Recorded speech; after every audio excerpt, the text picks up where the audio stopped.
Hello and welcome to this session. I'm Kevin Otieno. A multi-agency team whose responsibility is to fight corruption in the country has been formed. During a consultative meeting chaired by the head of public service Felix Koskei, the agencies came up with a stringent collaborative working partnership to curb the vice.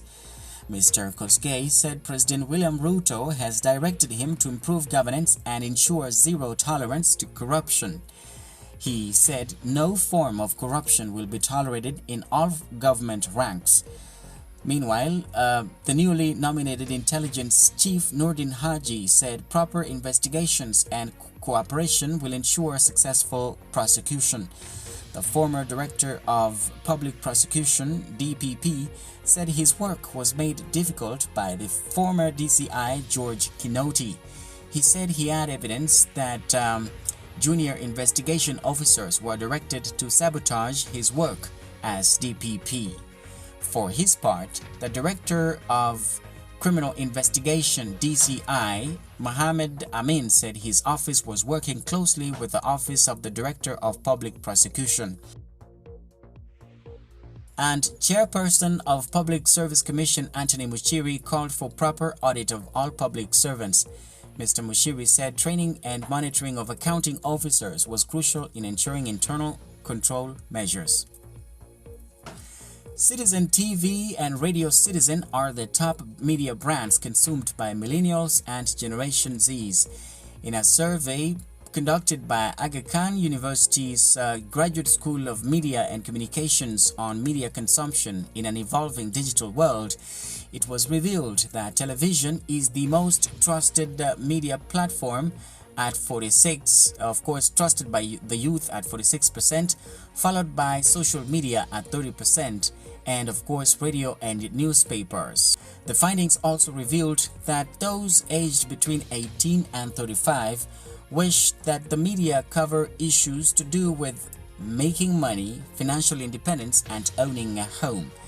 Information Cabinet Secretary Eliud Owalo, who presided over the launch of this survey, urged the media to adapt to the needs of the youth who are the future of the business.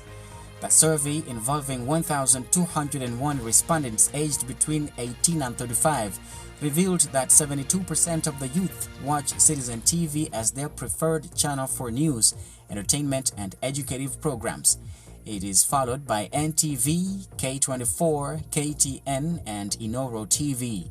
Ramogi TV, which was launched in 2021, featured among the top 15 at position 14. In the radio category, Radio Citizen is the most visible brand among the youth, with 24% listening to it.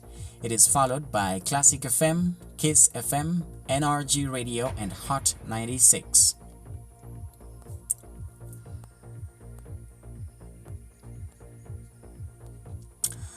Public service trade unions have threatened to mobilize Kenyans to reject the Finance Bill 2023. The unions, drawn from 15 organizations, have petitioned Parliament to reject the bill that they say, if passed, will be detrimental to the financial survival of overtaxed workers. On Monday, the unions gathered at the University of Nairobi's Graduation Square before marching to present their 4-page petition to the Speaker of the National Assembly, Moses Wetangula. They urged the MPs to side with the public on the contentious bill.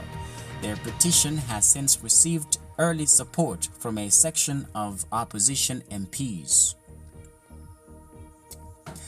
The Pastoralist Parliamentary Group claims there is a plot to malign outgoing DPP Nordin Haji's character ahead of his vetting for the position of Director General for the National Intelligence Service (NIS). Haji will appear today, that is Tuesday, before the National Assembly's Departmental Committee on Defense, Intelligence and Foreign Relations.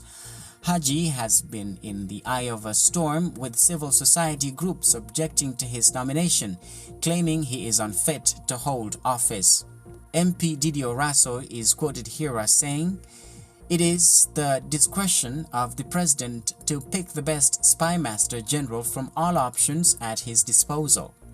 President Ruto's choice of Haji as his top security advisor followed thorough scrutiny of the credentials of several officers within the agency. We therefore caution anyone with the ill intention of maligning Mr. Nurdin Haji ahead of his vetting and approval by Parliament that they are too late. Any issues they're raising now should have come up when he was still DPP.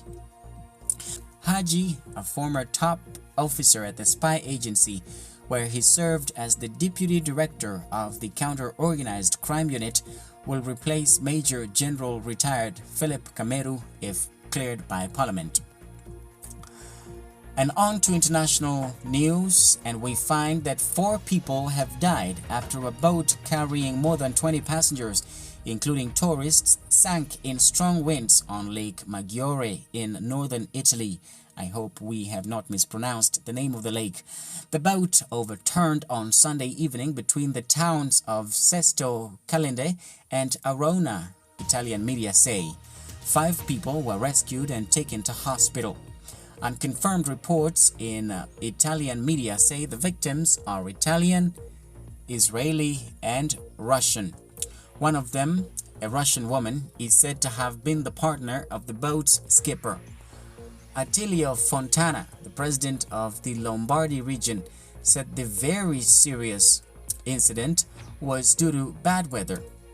The boat was 16 meters long and had been hired by tourists, he said on Facebook. According to Italian news outlets, the boat had been carrying about 25 people who were celebrating a birthday when a storm developed over the lake, later turning into a quote-unquote small hurricane. The boat capsized and sank soon afterwards. Everyone on board went into the water, but many of the passengers swam ashore and were rescued by other boats. Rescue divers and a helicopter scrambled to help with a search at the lake's southern end, and several ambulances and an air ambulance attended the scene.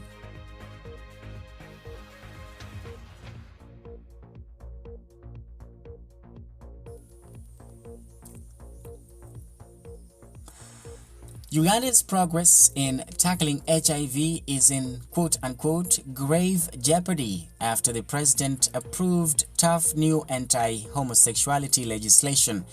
The UN and the US have warned. An increasing number of people are being discouraged from seeking vital health services for fear of attacks and punishment, they added. President Yoweri Museveni signed the anti-homosexuality bill into law after Parliament watered it down. It is still among the harshest anti-LGBTQ laws in the world. And that's the latest from me, Kevin Otieno.